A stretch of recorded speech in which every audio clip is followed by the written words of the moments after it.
Menurut Wendy Cagur yang juga pemain di Lapor Pak, Eyang Titi Puspa masih baik-baik saja, masih sehat-sehat saja di segmen-segmen awal. Beliau masih bisa bercanda, tapi... Halo gengs, welcome back to Cookies and Cream Media, tempat di mana berita viral kita bahas sambil nyemil, bukan nyinyir.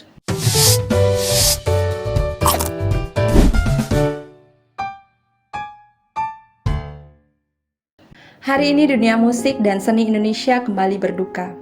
Seorang legenda telah berpulang. Eyang Titi Puspa telah menghembuskan nafas terakhirnya kemarin tanggal 10 April 2025 jam 16.25 di Rumah Sakit Medistra Jakarta. Dan saat ini jenazah Eyang Titi Puspa telah dimakamkan di TPU Tanah Kusir, Jakarta Selatan. Eyang Titi Puspa meninggal di usia 87 tahun karena pendarahan otak sebelah kirinya. Jadi menurut teman-teman dan kerabat dekat Eyang Titi Puspa itu sudah dirawat di rumah sakit semenjak tanggal 26 Maret 2025 guys. Jadi beliau itu masuk rumah sakit sekitar pukul 8 malam karena pingsan sewaktu menjalani syuting gitu. Jadi waktu itu beliau masih sehat-sehat aja, tapi tiba-tiba beliau kolaps dan dilarikan ke rumah sakit.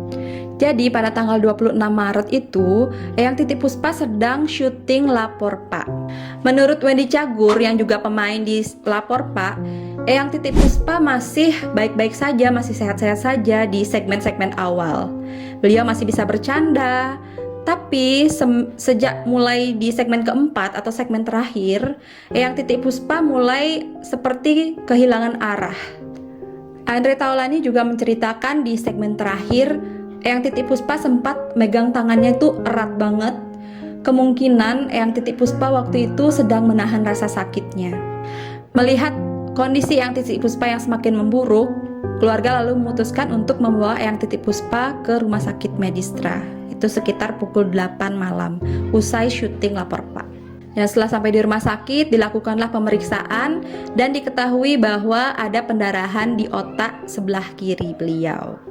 Karena usia beliau sudah menginjak 87 tahun dan itu tuh sangat beresiko. Jadi dokter memutuskan untuk langsung melakukan tindakan operasi pada saat itu juga.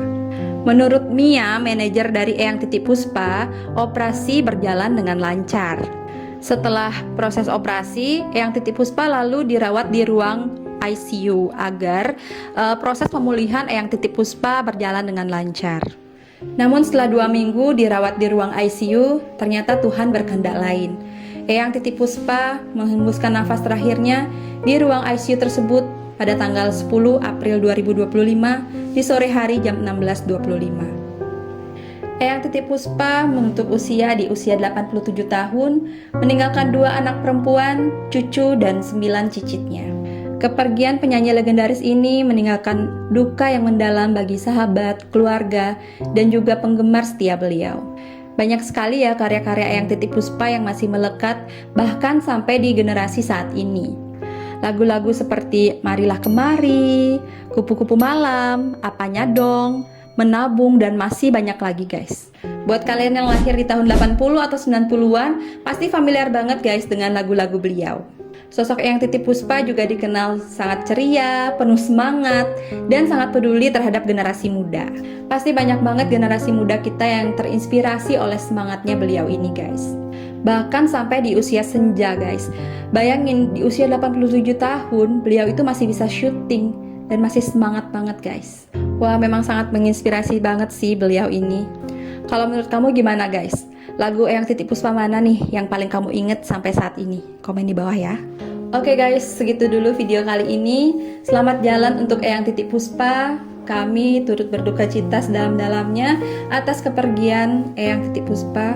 Terima kasih atas lagu-lagu indah dan juga semangat dan motivasi serta inspirasi untuk bangsa ini. Semoga amal ibadah beliau diterima oleh Tuhan Yang Maha Esa dan untuk keluarga yang ditinggalkan diberi ketabahan. Oke guys, jangan lupa like, comment, and subscribe. Sampai jumpa di video berikutnya.